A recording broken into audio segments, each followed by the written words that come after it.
నిన్న మధ్యాహ్నం మహారాష్ట్ర పూణేలో ఇంద్రయాని రివర్ మీద ఉన్న ఒక బ్రిడ్జ్ అయితే కూలిపోయింది. అక్కడ ఆ బ్రిడ్జ్ ప్రమాదంలో రిపోర్ట్స్ ప్రకారం 4 అయితే చనిపోయారు. అలానే 18 మంది క్రిటికల్ సిచ్యువేషన్ లో ఉన్నారని అయితే చెప్తున్నారు. అలానే ఇంకా 50 మందికి పైగా గాయాలయ్యారు. రీసెంట్ గా వర్షాలు అయితే చాలా ఎక్కువ పడుతున్నాయి.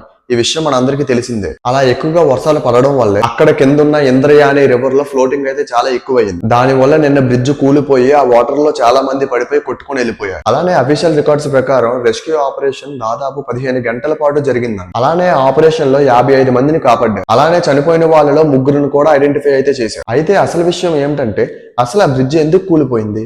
ఈ బ్రిడ్జ్ అనేది దాదాపు 470 అడుగులు పొడవైతే ఉంది. అలానే వెడల్పు వచ్చేసి 4 అడుగులు మాత్రమే ఉంది. అలానే ఈ బ్రిడ్జ్ ని కట్టిన విధానం ఒకసారి మనం మాట్లాడుకుంటే 470 అడుగుల్లో 70 నుంచి 80 అడుగుల పాటు రాళ్లతో అలానే సిమెంట్ తో బేస్మెంట్ ని చాలా గట్టిగా కడతారు. ఆ తర్వాత 100 ఫీట్స్ వరకు ఐరన్ సెక్షన్ అయితే ఉంటుంది. అలానే మిగిలిన 200 అడుగులు సిమెంట్ తోనే అయితే కట్టారు. అలానే ఈ బ్రిడ్జ్ కూలిపోవడానికి ఆ బ్రిడ్జ్ అంత పాతదేమి కూడా కాదు. ఈ బ్రిడ్జ్ ని 1990 నుంచి 1994 మధ్యలో కట్టారు. యావరేజ్ గా ఒక బ్రిడ్జ్ ఏజ్ అనేది 75 to 100 ఇయర్స్ అయితే ఉంటుంది. మరైతే ఈ బ్రిడ్జ్ అసలు ఎందుకు కూలిపోయింది అంటే ఆ బ్రిడ్జ్ మీద ఉండవలసిన దానికంటే చాలా ఎక్కువ క్రౌడ్ అయితే ఉంది. లోకల్స్ వాళ్ళు అక్కడే ఉన్న పోలీసులకు అయితే కంప్లైంట్ చేశారు. ఎందుకంటే అక్కడ ఉన్న వాళ్ళందరికీ ఆ బ్రిడ్జ్ గురించి అయితే తెలుసు. ప్రెసెంట్ మాన్సూన్ సీజన్ కదా, అక్కడ నేచర్ చాలా బాగుంటుంది. సో ప్రతి వారం అక్కడికి సిటీస్ నుంచి అలానే చుట్టుపక్కల ఉన్న టౌన్స్ నుంచి చాలా మంది టూరిస్టులు అయితే వస్తూ ఉంటారు అక్కడ. సో అలానే ఈ వారం చాలా ఎక్కువ మంది టూరిస్టులు అయితే వచ్చారు. సో అలానే చాలా మంది టూరిస్టులు ఆ బ్రిడ్జ్ మీదకి వెళ్లడంతో అక్కడే ఉన్న లోకల్స్ వాళ్ళు పోలీసులకు వెళ్లి ఇన్ఫార్మ్ చేస్తే ఇమీడియట్ గా 3 పోలీసులు అయితే వచ్చారు. అలానే ఆ 3 పోలీసులు అక్కడ ఉన్న క్రౌడ్ ను మొత్తాన్ని బయటకైతే పంపించారు. అలానే వాళ్ళందరికీ చాలా క్లియర్ గా చెప్పారంట, ఈ బ్రిడ్జ్ మీదకు అంతమంది వెళ్ళకూడదు, పక్కనే బోర్డు కూడా పెట్టారు చూసుకోండి అని. అలా చెప్పి పోలీసులు అక్కడి నుంచి అయితే వెళ్ళిపోయారంట.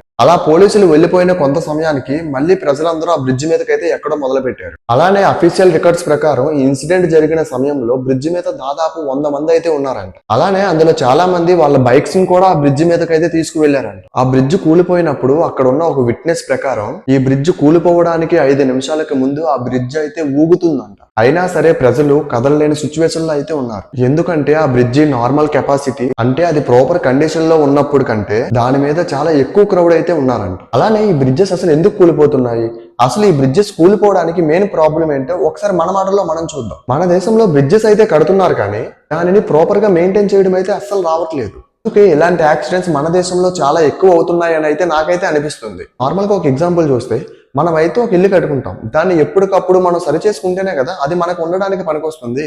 అలానే రోడ్స్ అయినా బ్రిడ్జెస్ అయినా రైల్వేస్ అయినా ఏదైనా సరే కడితే సరిపోదు, దాన్ని ప్రాపర్ గా మెయింటైన్ చేయాలి. కానీ మన దేశంలో అయితే అది జరగట్లేదు. ఎగ్జాంపుల్ ఏంటంటే రీసెంట్ గా మీరు అందరూ ఒక వీడియో చూసుంటారు, కొత్తగా రోడ్ వేసి ఉంటే దాన్ని ఒక యువకుడు పీకుతూ ఉంటే అది ఊడిపోతూ ఉంటది.